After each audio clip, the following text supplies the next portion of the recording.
അസ്സലാമു അലൈക്കും വറഹ്മത്തുള്ളാഹി വബറകാതുഹു. അൽഹംദുലില്ലാഹി റബ്ബിൽ ആലമീൻ. അല്ലാഹുമ്മ സ്വല്ലി അലാ സയ്യിദിനാ മുഹമ്മദിൻ വഅലാ ആലി സയ്യിദിനാ വമൗലാനാ മുഹമ്മദ്. സമാദരണീയരായ സയ്യിദന്മാരെ, പണ്ഡിത മഹത്തുക്കളെ, നല്ലവരായ ദഅ്വ വിങ്ങിലെ കർമ്മധീരരായ പ്രവർത്തകരെ, അല്ലാഹു സുബ്ഹാനഹു വ തആല പരിശുദ്ധമായ റമദാനിന്റെ രണ്ടാം ഭാഗത്തിലെ ഒന്നാം ദിനമായ ഇന്ന് നാഥൻ നമുക്കെല്ലാവർക്കും നമ്മുടെ കുടുംബത്തിനും ഭക്ഷണം തന്നവർക്കൊക്കെ അവന്റെ ഔദാര്യമായ മഗ്ഫിറത്ത് നൽകി അനുഗ്രഹിക്കട്ടെ. കഴിഞ്ഞ 10 റഹ്മത്ത് കൊണ്ട് അനുഗ്രഹിച്ചവരിൽ നമ്മെയും നമ്മുടെ കുടുംബങ്ങളെയും ബന്ധുക്കളെയും ഒക്കെ അല്ലാഹു ഉൾപ്പെടുത്തി അനുഗ്രഹിക്കട്ടെ.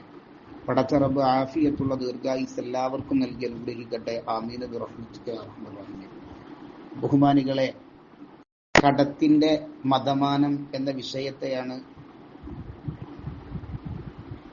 ഞാൻ ഏതാനും ചില വാക്കുകൾ സൂചിപ്പിക്കാൻ ഉദ്ദേശിക്കുന്നത്. കടം എന്ന് പറയുന്നത് ഇന്നത്തെ സംബന്ധിച്ചിടത്തോളം ഈ കാലഘട്ടത്തിൽ അത് വ്യാപകമായ ഒരു അലസതയിൽ തന്നെ മനുഷ്യർ കാണുന്ന ഒരു വലിയൊരു ഗൗരവമായി എടുക്കാത്ത രൂപത്തിലാണ് കടത്തെ നാം കണ്ടുകൊണ്ടിരിക്കുന്നത്.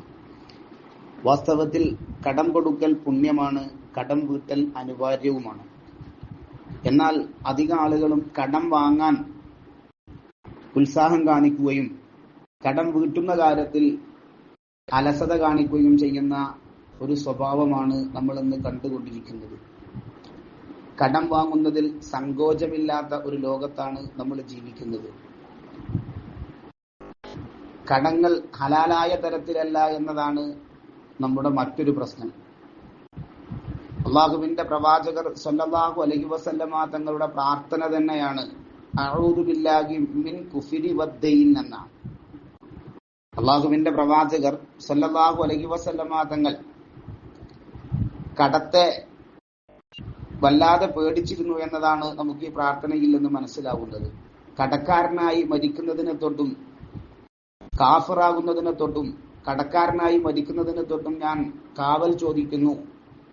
എത്രത്തോളമാണ് അള്ളാഹുവിന്റെ ഹബീബിന്റെ പ്രാർത്ഥന?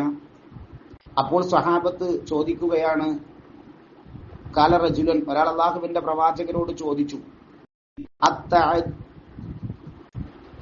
അതഅജലൽ കുഫറ ബിദ്ദൈൻ, അങ്ങ് കടത്തെ കുഫറിനോട് തുല്യമാക്കുകയാണോ നബിയെ? ഖാല നഅം, അതെ, കടം കുഫർ പോലെ കടുത്തതും കുഫറിനോട് തുല്യമായ പാപവുമാണ് എന്ന് നബി സല്ലല്ലാഹു അലൈഹി വസല്ലമ തങ്ങൾ പറയുന്നു. വാസ്തവത്തിൽ സമൂഹജീവിയായ മനുഷ്യന് പരാശ്രയം കൂടാതെ ഒറ്റപ്പെട്ട് ജീവിക്കുക സാധ്യമല്ല. എന്തെങ്കിലും ഒരാവശ്യത്തിന് മറ്റൊരാളെ സമീപിക്കാത്ത ഒരു വ്യക്തിയും ഉണ്ടാവില്ല. അപ്പൊ ആയതുകൊണ്ട് തന്നെ നമ്മുടെ കാര്യങ്ങൾ പ്രതിസന്ധി ഘട്ടം വരുന്ന സമയത്ത് കൂടാതെ കഴിയുന്ന ഒരു പ്രവൃത്തിയാണ് കടം എന്ന് പറയുന്നത്. അപ്പൊ അനിവാര്യമായി വരുന്നതാണ്. എന്നാൽ ആ സമയത്ത് ഉള്ളവർ അത് കൊടുക്കാൻ തയ്യാറാവുകയും വേണം. മാത്രവുമല്ല, വാങ്ങിയ ആള് അതെന്ത് ചെയ്യണം? ആരിൽ നിന്നാണോ വാങ്ങിയത് അയാൾക്കത് ആ സമയം തിരിച്ചു കൊടുക്കാനും തയ്യാറാവണം.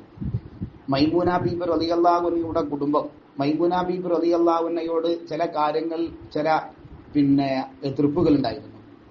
കാരണം അവർ പറയുമായിരുന്നു, കാനത്ത് മൈമൂനത്ത് തദ്ദാനൂന ഫതുഖ്സിറു, വല്ലാതെ കടം വാങ്ങും മൈമൂന ബീബി റളിയല്ലാഹു അൻഹ. ഫഖാല ലഹാ അഹ്ലുഹാ ഫീ ദാലിക, അവരുടെ കുടുംബങ്ങൾ ആക്ഷേപം പറഞ്ഞു. വലാമുഹ, അവർ ആക്ഷേപിച്ചു. വവജദു അലൈഹ, മൈമൂന ബീബി റളിയല്ലാഹു അൻഹയോട് ദേഷ്യമായി അനിഷ്ടം പ്രകടിപ്പിച്ചു ഇങ്ങനെ കടം വാങ്ങിയതിന്റെ പേരിൽ. ഫഖാലത്ത്, അപ്പോൾ മൈമൂന ബീബി റളിയല്ലാഹു അൻഹ പറഞ്ഞു, ലാ തുറുഖുദ്ദൈൻ, കടം ഒഴിച്ചിട്ട് പോകേണ്ട ഗതി എനിക്ക് വരില്ല. മൈമൂന ബീബി റളിയല്ലാഹു അൻഹ കടം വാങ്ങുന്നത് യുദ്ധത്തിനെ സഹായിക്കാൻ, അതുപോലെ തന്നെ മറ്റുള്ള കാര്യങ്ങൾക്കൊക്കെ വേണ്ടി സഹായിക്കാൻ വേണ്ടിയിട്ടാണ്. മഹദി പറയാണ്, കടക്കാരായി മരിക്കുമെന്ന് ഞാൻ പ്രതീക്ഷിക്കുന്നേയില്ല. കാരണം എന്റെ ഇഷ്ടത്തോയനായ എന്റെ മുത്ത് ഹബീബ് സ്വല്ലല്ലാഹു അലൈഹി വസല്ലമ തങ്ങളെ ഞാൻ കേട്ടിട്ടുണ്ട്. മാ മിൻ അഹദിൻ യദാനു ബൈനം ബയാലല്ലാഹു അന്നഹു യുരീദു ഖളാഅഹു ലാ അദ്ദാഹു അല്ലാഹു അൻഹു ഫി ദുനിയ. വീട്ടണമെന്ന ഉദ്ദേശിച്ച് കടം വാങ്ങുന്നത് വീട്ടാൻ അല്ലാഹു തആല വകുപ്പ് നൽകും. ആഖിറത്തിലല്ല, ദുനിയാവിൽ തന്നെ. ദുനിയാവിൽ നിന്ന് തന്നെ വീട്ടാനുള്ള വഴി അല്ലാഹു സുബ്ഹാനഹു വ തആല നൽകും. വീട്ടണമെന്ന ലക്ഷ്യത്തിലാണ് ഒരാൾ കടം വാങ്ങുന്നതെങ്കിൽ. അള്ളാഹുവിന്റെ പ്രവാചകർ സല്ലല്ലാഹു അലൈഹി വസല്ലമ തങ്ങൾ ബനൂ ഇസ്രായേലിലുണ്ടായ ഒരു സംഭവം വിവരിക്കുകയാണ്. ബനൂ ഇസ്രായേലിനോട് ഉള്ള ഒരാള് എന്ത് ചെയ്തു? തന്റെ കുടുംബക്കാരനോട് 1000 ദീനാർ കടം ചോദിച്ചു. അപ്പോൾ അദ്ദേഹം തിരിച്ച് ചോദിക്കുന്ന ആളോട്, ചോദിക്കപ്പെട്ടയാള് പറയുകയാണ്, ഞാൻ തന്നു എന്നതിന് എന്താണ് നിന്റെ അടുക്കൽ തെളിവുള്ളത്, അല്ലെങ്കിൽ ഒരു സാക്ഷിയെ നീ കൊണ്ടുവാ. അദ്ദേഹം പറഞ്ഞു, കഫാ ബില്ലാഹി ഷഹീദ, അള്ളാഹു ഉണ്ട് സാക്ഷി, അതുപോലെ.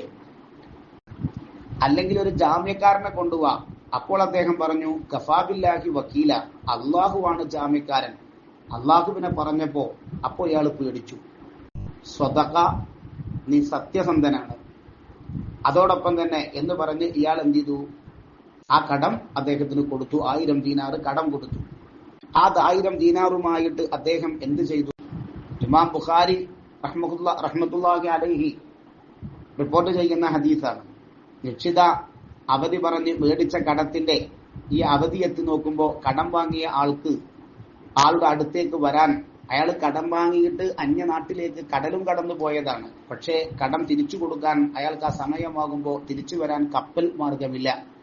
കപ്പലില്ലാതെ ആകെ അയാൾ വിഷമിച്ചു, പ്രയാസപ്പെട്ടു. പോകുന്നവരെ അദ്ദേഹം അന്വേഷിച്ചു, ആരെങ്കിലുമൊക്കെ പോകുന്നവരുണ്ടോ എന്ന്. പക്ഷേ അള്ളാഹുവിനെ സാക്ഷി പറഞ്ഞു വാങ്ങിയതാണല്ലോ. അയാൾ റബ്ബിനെ മുൻനിർത്തി വാങ്ങിയ കടമാണത്. അയാൾ റബ്ബിലേക്ക് കൈകൾ ഉയർത്തി ഒരു മാർഗം സ്വീകരിച്ചു. ഒരു വലിയതാകുന്ന മരമുട്ടി തുരന്ന് ഒരു വലിയതാകുന്ന കുഴിയുണ്ടാക്കി. ആ കുഴിയിൽ 1000 ദീനാർ നിക്ഷേപിച്ചു. 1000 ദീനാറിന്റെ മുകളിൽ ഇത് ഇന്നാലിന്നാൾക്ക് ഞാൻ അയക്കുന്നതാണെന്ന ഒരു എഴുത്തും അദ്ദേഹം വെച്ചു. എന്നിട്ടതിനെ സുന്ദരമായിട്ട് അടച്ച് മൂടി ഭദ്രമാക്കിയിട്ട് അദ്ദേഹം എന്ത് ചെയ്തു? ആ മരക്കഷ്ണത്തെ അദ്ദേഹം പുഴയിലേക്ക്, സമുദ്രത്തിലേക്ക് എറിഞ്ഞു. അല്ലാഹുമ്മ ഇന്നക തഅലമു അന്നീ തസല്ലഖ്തു ഫുലാന, പടച്ചവനെ, ഞാൻ ഇന്ന മനുഷ്യനോട് കടം ചോദിച്ചു. ഇനി ഒരു മാർഗമേ ഇത് കാണുന്നുള്ളൂ. ഈ മുട്ടിക്കുള്ളിൽ 1000 ദീനാറുണ്ട്. ഞാനത് നിന്നെ ഏൽപ്പിക്കുന്നു. ഇത് വഇന്നി അസ്തൗദികഹ, അതുകൊണ്ട് പടച്ചോനെ, നിന്നെ ഞാൻ ഇത് വദിഅത്താക്കി ഏൽപ്പിക്കുന്നു. നിന്നെ കണ്ട് തന്നത് നിന്നെ തന്നെ ഞാൻ ഏൽപ്പിക്കുന്നു. ഞാൻ അതുകൊണ്ട് വഞ്ചന കാട്ടിയിട്ടില്ല പടച്ചോനെ, നീ അത് എത്തിക്കേണ്ട ആൾക്കാർക്ക് എത്തിക്കണേ എന്ന്. അതിന്റെ അവധി ഇന്ന് രാത്രി വരെയുള്ളൂ. അതിലപ്പുറം അത് ചിലവഴിക്കാൻ എനിക്ക് സമ്മതമില്ല. അവധി പറഞ്ഞ കടത്തിന്റെ ഗതി ഇതാണ്. വലിയ പ്രശ്നമാണ്. അങ്ങനെ അദ്ദേഹം ഫറബാ ബികാഫിൽ ബഹർ, എന്നിട്ട് സമുദ്രത്തിലേക്ക് എറിഞ്ഞു ആ മരമുട്ടിയെ. അങ്ങനെ അദ്ദേഹം കപ്പൽ മാർഗം നാട്ടിലെത്തുകയാണ്. നാട്ടിലെത്തിയപ്പോ അയാൾ കടക്കാരനെ കണ്ട് കടക്കാരനോട് 1000 ദീനാർ അദ്ദേഹം കൊടുക്കാൻ വേണ്ടി തയ്യാറാകുമ്പോ അദ്ദേഹം കടം വാങ്ങിയ ആൾ അദ്ദേഹം പറഞ്ഞു, അദ്ദേഹത്തോട് സങ്കടം പറയുകയാണ്. അഥവാ, നിങ്ങൾ തന്ന ആ പണം തിരിച്ചു തരാൻ എനിക്ക് ആഗ്രഹമുണ്ടായിരുന്നു, പക്ഷെ അന്ന് കപ്പൽ മാർഗം ഉണ്ടായിരുന്നില്ല, വലിയ പ്രയാസം ഞാൻ അനുഭവിച്ചു എന്നൊക്കെ പറഞ്ഞ്. അപ്പൊ അദ്ദേഹം ചോദിക്കുകയാണത്രേ, എന്താ നിങ്ങൾ പറയുന്നത്? എനിക്ക് മനസ്സിലായില്ല. ഞാൻ വാങ്ങിയ പണത്തിനെ കുറിച്ചാണ് ഞാൻ പറയുന്നത്, 1000 ദീനാറിനെ കുറിച്ചാണ് പറയുന്നതെന്ന് പറഞ്ഞപ്പോ അദ്ദേഹം പറഞ്ഞത് എന്താണെന്നറിയോ? ആ സമയത്ത് പറഞ്ഞു, നിങ്ങൾ വാങ്ങിയ പണം എനിക്ക് കിട്ടിയല്ലോ, എങ്ങനെ കിട്ടി എന്ന് ചോദിച്ചപ്പോ അദ്ദേഹം പറയാണ്, അഥവാ എന്റെ വീട്ടില് വിറക് കഴിഞ്ഞിരുന്നു. അങ്ങനെ വിറക് അല്പം ഞാൻ വാങ്ങി. ആ വിറക് വെട്ടുന്നതിനിടയിൽ, വാങ്ങിയ വിറക് വെട്ടിമുറിക്കുന്നതിനിടയിൽ ഒരു മരക്കഷ്ണത്തിന്റെ ഉള്ളിൽ നിന്ന് ഈ നിങ്ങളുടെ ലിഖിതവും അതോടൊപ്പം തന്നെ നിങ്ങളെ പടച്ചോനേൽപ്പിച്ച് നിങ്ങൾ എഴുതിയ ലിഖിതവും നിങ്ങൾ ഏൽപ്പിച്ച പണവും എനിക്ക് കിട്ടി. നോക്കൂ, നിങ്ങൾ വീട്ടണം എന്ന ലക്ഷ്യത്തിൽ നമ്മൾ വാങ്ങുന്ന കടങ്ങൾ വീട്ടാനുള്ള വഴികൾ അല്ലാഹു സുബ്ഹാനഹു വ തആല നൽകും. അതുകൊണ്ട് തന്നെ വലിയതാകുന്ന ഒരു പ്രശ്നമാണ് കടം എന്ന് പറയുന്നത്. കടം പെരുകിയിട്ട് ആത്മഹത്യ വരെ ചെയ്യുന്ന സാഹചര്യങ്ങൾ നമ്മൾ ഇന്ന് കണ്ടുകൊണ്ടിരിക്കുന്നുണ്ട്. അല്ലാഹു തആല നമ്മെ രക്ഷിക്കട്ടെ. പടച്ചറബ് നമുക്ക് കടങ്ങളിൽ നിന്ന് രക്ഷപ്പെടാനുള്ള തൗഫീഖ് നൽകി അനുഗ്രഹിക്കട്ടെ. നോക്കൂ, നിങ്ങൾ മഹാനായ അബ്ദുല്ലാഹ് ഇബ്നു ജഹ്ഷ് റളിയല്ലാഹു അൻഹു അള്ളാഹുവിന്റെ ഹബീബ് സല്ലല്ലാഹു അലൈഹി വസല്ലമ തങ്ങളിൽ നിന്ന് കണ്ട ഒരു സംഭവം വിവരിക്കുകയാണ്.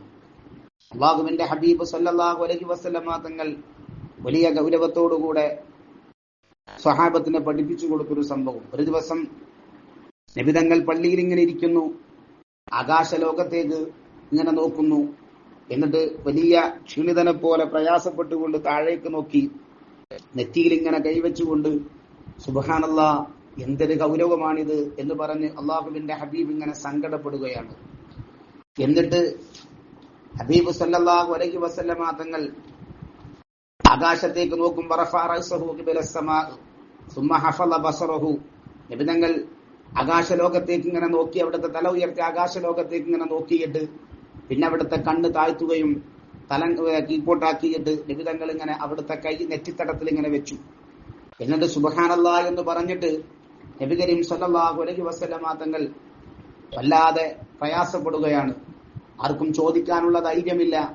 പിറ്റേന്ന് അള്ളാഹുവിന്റെ ഹബീബ് സല്ലല്ലാഹു അലൈഹി വസല്ലമ തങ്ങൾ വന്നപ്പോ ആ വേദനയെല്ലാം കഴിഞ്ഞ് പിറ്റേന്നാൾ അള്ളാന്റെ ഹബീബ് വന്നപ്പോ സഅൽതു, നബി തങ്ങളോട് ചോദിച്ചു, യാ റസൂലല്ലാഹ്, അള്ളാഹുവിന്റെ റസൂലെ, മുഹമ്മദ് ബിൻ അബ്ദുല്ലാഹി ജഹ്ഷ് റളിയല്ലാഹു അൻഹു പറയുന്നത്, ഞാൻ അള്ളാഹുവിന്റെ ഹബീബിനോട് ചോദിച്ചു, ഇന്നലെ അവതരിപ്പിച്ചു എന്ന് പറഞ്ഞ ആ ഗൗരവം എന്താണ് നബിയെ? അപ്പോൾ അള്ളാഹുവിന്റെ ഹബീബ് സല്ലല്ലാഹു അലൈഹി വസല്ലം തങ്ങൾ പറഞ്ഞു, ഫിദ്ദൈൻ, കടത്തിന്റെ കാര്യമാണ്. കടത്തിന്റെ കാര്യത്തിലാണ് ഗൗരവം. വല്ലദീ നഫ്സീ ബിയദിഹി ലൗ ഖുതില റജുലുൻ ഫീ സബീലില്ലാഹി സുമ്മ ആശ് സുമ്മ ഖുതില സുമ്മ ആശ് സുമ്മ ഖുതില വഅലൈഹി ദൈനുൻ മാ ദഖലൽ ജന്ന ശഫീഉനാ റസൂലുള്ളാഹി സ്വല്ലല്ലാഹു അലൈഹി വസല്ലം.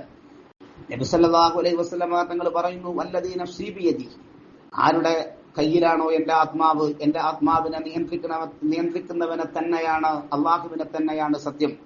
ലൗ ഖുതില റജുലുൻ ഫീ സബീലില്ലാഹി, അള്ളാഹുവിന്റെ മാർഗത്തിൽ കൊല്ലപ്പെട്ട ശേഷം, അഥവാ യുദ്ധത്തിന്റെ രണാങ്കളത്തിൽ, ലൗ ഖുതില റജുലുൻ ഫീ സബീലില്ലാഹി, അള്ളാഹുവിന്റെ മാർഗത്തിൽ അഥവാ ഒരു യുദ്ധക്കളത്തിൽ പരിശുദ്ധമായ ദീനിനു വേണ്ടി ഷഹീദായ ഒരാൾ, വീണ്ടും അയാളെ സുമ്മ ആശ്, വീണ്ടും അയാള് ജീവിച്ചു, സുമ്മ ഖുതില, വീണ്ടും അയാൾ അതേ രൂപത്തിൽ തന്നെ അള്ളാഹുവിന്റെ മാർഗത്തിൽ യുദ്ധത്തിന്റെ രണാങ്കളത്തിൽ ഷഹീദായി കൊല്ലപ്പെട്ടു. സുമ്മ ആശ, വീണ്ടും അയാൾക്ക് ജീവൻ നൽകി, സുമ്മ ഖുതിൽ വഅലൈഹി ദൈനുൻ, അങ്ങനെ മൂന്നാമതും ഇതേ തന്നെ അയാൾ ആവർത്തിച്ചു. എന്നാൽ അയാൾക്ക് കടമുണ്ടെങ്കിൽ മാ ദഖലൽ ജന്ന, അയാൾ സ്വർഗത്തിൽ പ്രവേശിക്കൂല. അത്രത്തോളം ഗൗരവമാണ് കടത്തിൻ്റെതെന്ന് മുത്ത് ഹബീബ് സല്ലല്ലാഹു അലൈഹി വസല്ലം തങ്ങൾ പറയാണ്. ഹത്താ യുഖ്ളാ ദൈനുഹു, അവന്റെ കടം വീട്ടപ്പെടാതെ അവന്റെ ഹസനാത്ത് അവന്റെ ഹസനാത്ത് അല്ലാഹു സുബ്ഹാനഹു വ തആല അയാൾക്ക് സ്വർഗപ്രവേശനം നൽകൂല, അഥവാ അയാൾക്ക് സ്വർഗപ്രവേശം ഹറാമാക്കി മാറ്റുമെന്ന് ഹബീബുന മുഹമ്മദ് മുസ്തഫ സല്ലല്ലാഹു അലൈഹി വസല്ലം തങ്ങൾ. ആയതുകൊണ്ട് തന്നെ എന്റെ പ്രിയപ്പെട്ടവരെ, കടം അത് വല്ലാത്തൊരു പ്രശ്നമാണ്. കടം നമ്മൾ വാങ്ങിയാൽ അതിന്റെ അവകാശികൾക്ക് അത് കൊടുക്കാൻ, അതിനുള്ളൊരു വഴി നമ്മൾ കാണാതെ കടം വാങ്ങരുത്. അതല്ലെങ്കിൽ അയാളുമായിട്ട് ആ വിഷയങ്ങൾ പറഞ്ഞ് പൊരുത്തപ്പെടിക്കേണ്ടതാണെങ്കിൽ അത് പൊരുത്തപ്പെടിക്കാനെങ്കിലും നമ്മൾ തയ്യാറായില്ലെങ്കിൽ ആഖിറത്തിൽ വലിയതാകുന്ന വില കൊടുക്കേണ്ടി വരും. വലിയതാകുന്ന നമ്മുടെ അമലുകളൊക്കെ ആ കാരണം കൊണ്ട് അല്ലാഹു സുബ്ഹാനഹു വ തആല തടയപ്പെടും എന്നത് വലിയൊരു പ്രശ്നം തന്നെയാണ്. അല്ലാഹു നമ്മെ രക്ഷപ്പെടുത്തട്ടെ. പടച്ച റബ്ബ് നമ്മുടെ കടങ്ങളൊക്കെ വീട്ടി തന്ന റാഹത്തുള്ള ജീവിതം അല്ലാഹു നമുക്ക് നൽകി അനുഗ്രഹിക്കട്ടെ. ആമീൻ ബിറഹ്മതിക യാ അർഹമർ റഹീം.